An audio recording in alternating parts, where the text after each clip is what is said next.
चलिए आज का हमारा टॉपिक है DC load line and operating point. Transistor जो हमने पढ़े थे उसमें डीसी लोड लाइन क्या होता है और ऑपरेटिंग पॉइंट क्या होते हैं। तो इससे पहले हमें पता होना चाहिए कि डीसी बाइसिंग एक्चुअल में होता क्या है। हमने ट्रांजिस्टर पढ़े थे, उसमें दो जंक्शन होते हैं, एमीटर बेस और कलेक्टर बेस।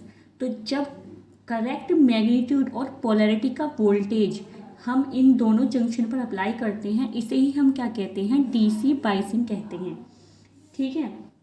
और जब हम बाइसिंग करते हैं तो हमें कुछ सर्टेन करंट और वोल्टेज कंडीशन अप्लाई करते हैं। जब हम बाइसिंग करते हैं इसमें इन दोनों में, तो एक सर्टेन वैल्यू हमारी होती है करंट की और वोल्टेज की। किसकी? करंट की और वोल्टेज की। तो उन्हें ही क्या कहते हैं, हम ट्रांजिस्टर की बाइसिंग करना कहते हैं। ठीक है। और इन्हीं कंडीशन को हम क्या करते हैं, वोल्टेज और करंट की कंडीशन को ऑपरेटिंग कंडीशन या ऑपरेटिंग पॉइंट कहते हैं। जो हमारी कंडीशन होती है करंट और वोल्टेज की, जो हम इसके जंक्शन पर अप्लाई करते हैं, इनकी हमारी क्या होती है कंडीशन को हम क्या कहते हैं, ऑपरेटिंग पॉइंट कहते हैं। ऑपरेटिंग पॉइंट को हम क्यू पॉइंट भी बोल देते हैं, या हम बोल सकते हैं इसको क्वेश्चन पॉइंट भी बोलते हैं। ठीक है, क्यू पॉइंट या क्वेश्चन पॉइंट बोलते हैं हम इनको। ऑपरेटिंग पॉइंट जो होता है उनको स्टेबल रखना ज़रूरी होता है। ये जो हमारे ऑपरेटिंग पॉइंट हम निकालेंगे, उनको क्यू पॉइंट जो हम निकालेंगे उनको स्टेबल रखना हमारा ज़रूरी होता है, ताकि हमारा जो ट्रांजिस्टर है वो प्रॉपरली वर्क कर सके। एक और डेफिनेशन हम कह सकते हैं डीसी लोड लाइन की कि zero signal value of IC and VCE। Zero signal value हमारी का मतलब क्या है कि जब कोई सिग्नल अप्लाई नहीं किया गया हमारे ट्रांजिस्टर पर, तो उस टाइम क्या होता है, IC और VCE की वैल्यू को हम क्यू पॉइंट बोलेंगे। कब? जब हमारा ट्रांजिस्टर पे कोई भी सिग्नल अप्लाई नहीं किया गया, ज़ीरो सिग्नल है हमारा। ठीक है। जैसे हमने पीछे क्या पढ़ा था, कॉमन एमीटर एम्पलीफायर पढ़ा था। तो इसे समझने के लिए हम यूज़ करेंगे कॉमन एमीटर एम्पलीफायर का। ये कुछ इस तरह से हमने पढ़ा था। कॉमन एमीटर एम्पलीफायर का डायग्राम है, ये हम पढ़ चुके हैं। क्या है इसमें कि इसमें हमारे दो सिग्नल होते हैं। एक तो यहाँ से जो हम AC सिग्नल प्रोवाइड कराते हैं, यहाँ से जो हम AC सिग्नल प्रोवाइड करा रहे हैं इसके अंदर, और यहाँ पे जो हमारे DC वोल्टेज हैं। तो दो हमारे हो गए सिग्नल, कौन कौन से, DC और AC। तो जब हम क्या करेंगे, सिर्फ केवल और केवल DC को कंसीडर करेंगे, AC को कंसीडर नहीं करेंगे। ये कंसीडर नहीं करेंगे हम, इनपुट सिग्नल हमारा ज़ीरो रखेंगे, सिर्फ हम DC को कंसीडर करेंगे, मतलब अंदर अंदर का पोर्शन हम कंसीडर करेंगे। तब हमारी लोड लाइन को हम ड्रॉ करेंगे। तो लोड लाइन को ड्रॉ करने के लिए हमें क्या पता होनी चाहिए, इस कॉमन एमीटर एम्पलीफायर की आउटपुट कैरेक्टरिस्टिक्स हमें देनी होती है। कॉमन एमीटर एम्पलीफायर की आउटपुट कैरेक्टरिस्टिक्स कुछ हमारी इस तरह से बनी थी। ये हमारा VCE कॉमन एमीटर वोल्टेज और कलेक्टर करंट के बीच में हमारा क्या बना था, ये आउटपुट कैरेक्टरिस्टिक्स बनी थी। तो हमें क्या लेना पड़ेगा, इसको लेना पड़ेगा DC लोड लाइन को समझने के लिए। अब आपके माइंड में एक क्वेश्चन आ रहा होगा कि हमने कॉमन एमीटर एम्पलीफायर को ही क्यों लिया DC लोड लाइन को समझने के लिए। कॉमन एमीटर एम्पलीफायर को क्यों लिया? हमने तो बहुत सारे पढ़े हैं, कॉमन बेस एम्पलीफायर भी पढ़ा है, कॉमन कलेक्टर भी पढ़ा है, हमने कई तरह के पढ़े हैं।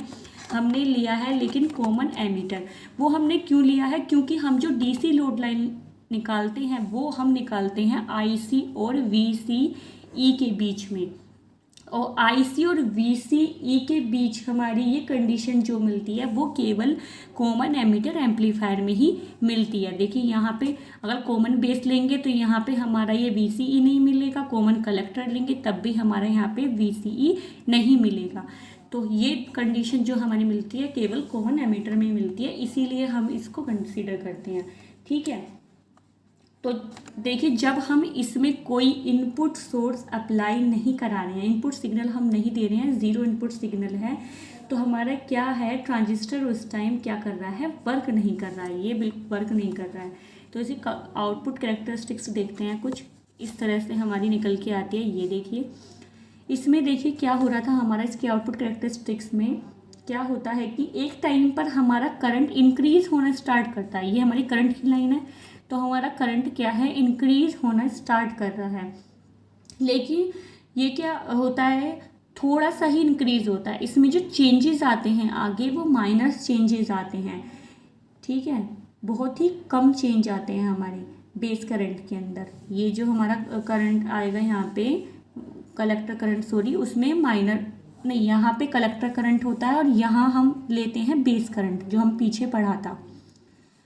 तो इसको क्या करते हैं, इंक्रीज करते चले जाते हैं। पहले हमारा कुछ ज़ीरो लेंगे, फिर हमारा 5, फिर हमारा बढ़ा देंगे, इस तरह से बढ़ता जाता है। तो हमारा क्या होता है कि माइनर सा चेंज आता है हमारा वोल्टेज को इंक्रीज करने पे। देखिए बहुत थोड़ा चेंज आया है, ठीक है।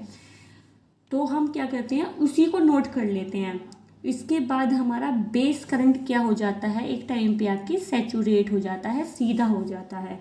तो आईसी और वीसीई के बीच हमने क्या किया, एक ग्राफ ड्रॉ कर लिया, ठीक है। अब देखिए हम इसको डीसी लोड लाइन को कैसे निकालेंगे, हम इस वाले डायग्राम में देखेंगे। हम इसमें अप्लाई करेंगे किरचॉफ का वोल्टेज लॉ, केवीएल हम इसमें अप्लाई करेंगे। केवीएल अप्लाई करेंगे तो देखिए क्या हमारी इक्वेशन बनेगी।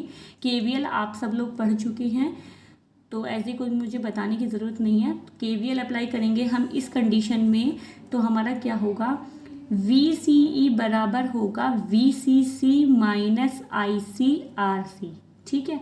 इसको RC लिखा है हमने क्योंकि कलेक्टर के पास से आ रहा है, लेकिन हम इसको एज ए RL कंसीडर करेंगे, एज ए लोड कंसीडर करेंगे, ठीक है।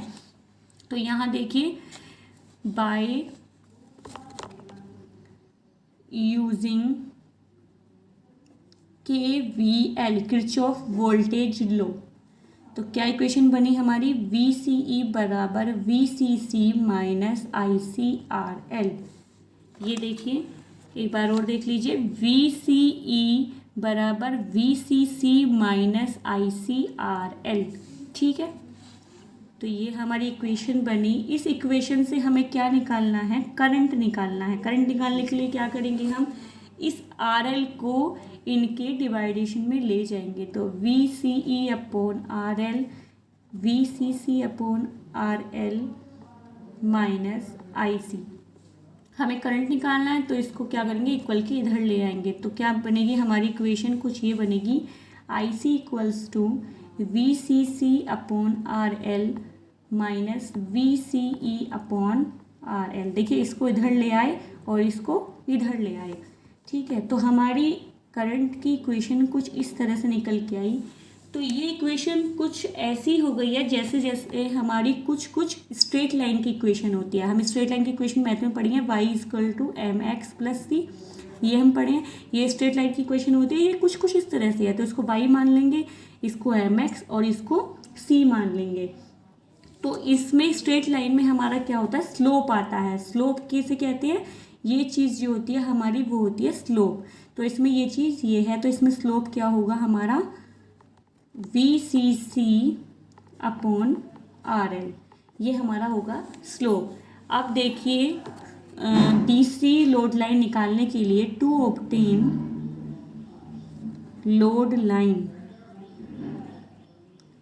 DC लोड लाइन निकालने के लिए हम क्या करेंगे, फर्स्ट हम देखेंगे IC हमारा जो है उसको 0 रखेंगे। तो देखिए अगर इसमें IC को 0 रख देंगे तो ये दोनों हमारे क्या होंगे, वोल्टेज बराबर हो जाएंगे।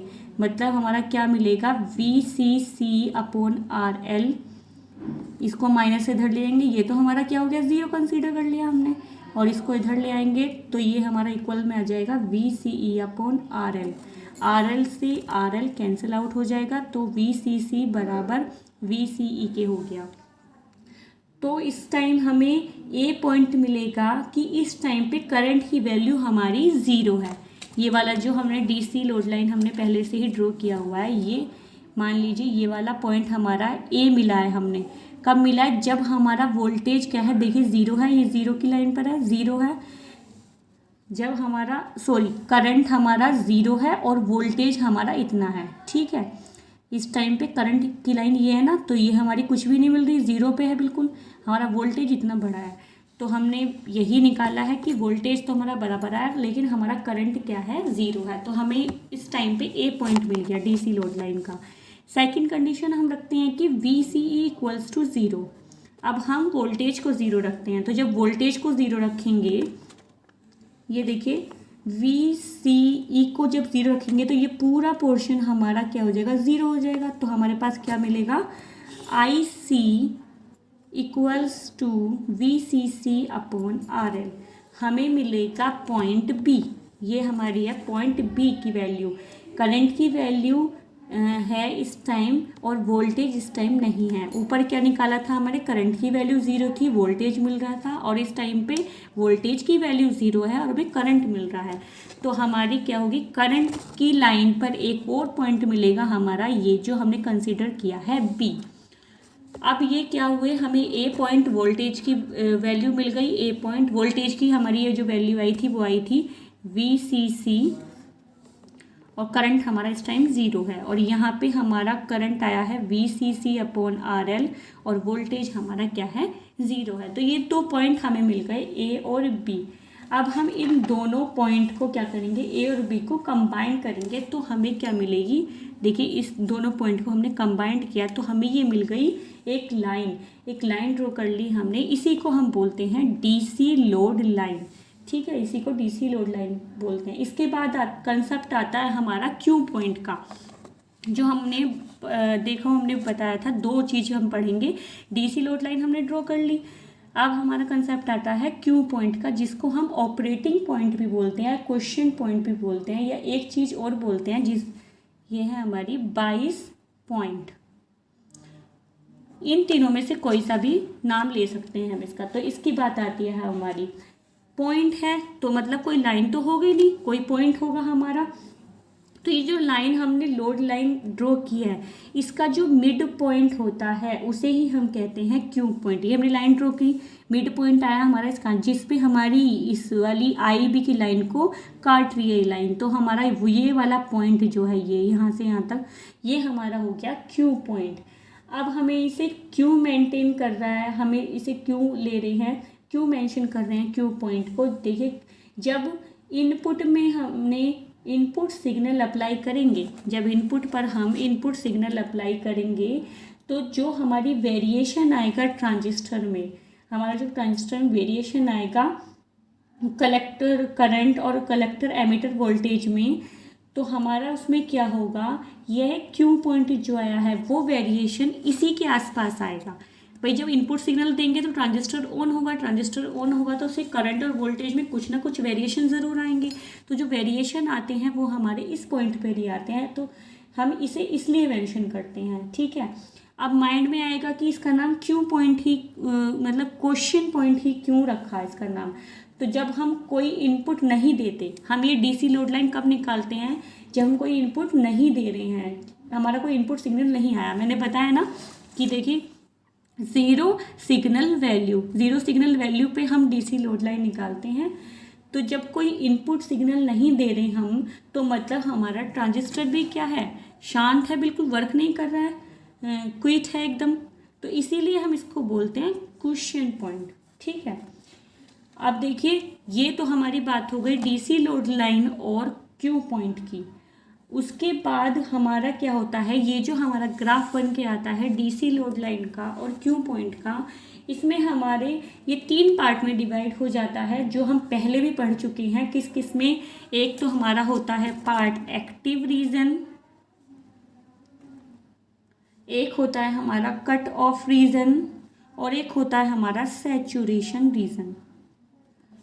तो हमारा ये जो पॉइंट आता है, मतलब फर्स्ट हमारा क्या हो जाएगा, कट ऑफ रीजन देखेंगे हम, जब हमारा आई बी ज़ीरो है, जब हमारा आई बी ज़ीरो है तो इस नीचे का जो पोर्शन है, ये सारा पोर्शन हमारा ये कहलाता है कट ऑफ रीजन।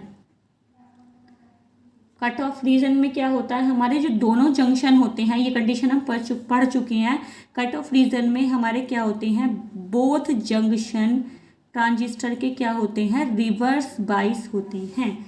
ठीक है। सेकंड हमारा क्या आता है, सैचुरेशन रीजन। सैचुरेशन रीजन में क्या होता है, जहाँ सारी करंट हमारी मर्ज हो रही है। ये देखिए हमारी जिस पोर्शन में सारी करंट क्या हो रही है, मर्ज हो रही है, यहीं पे आके मर्ज हो रही है सारी, तो यही रीजन हमारा क्या कहलाता है, saturation region. Saturation region, saturation region में क्या होता है, हमारे बोथ जंक्शन फॉरवर्ड बाइस होते हैं। नेक्स्ट हमारा आता है एक्टिव रीजन। एक्टिव रीजन हमारा क्या होता है, जिसमें हमारा फर्स्ट जंक्शन फॉरवर्ड बाइस होता है, फर्स्ट जंक्शन फॉरवर्ड बाइस, सेकंड जंक्शन हमारा रिवर्स बाइस होता है। ये वाला पोर्शन जो है हमारा, ये हमारा कहलाता है, जो बीच में लाई कर रहा है वो हमारा कहलाता है एक्टिव रीजन। तो ये हुआ हमारा डीसी लोड लाइन और ऑपरेटिंग पॉइंट का ग्राफ।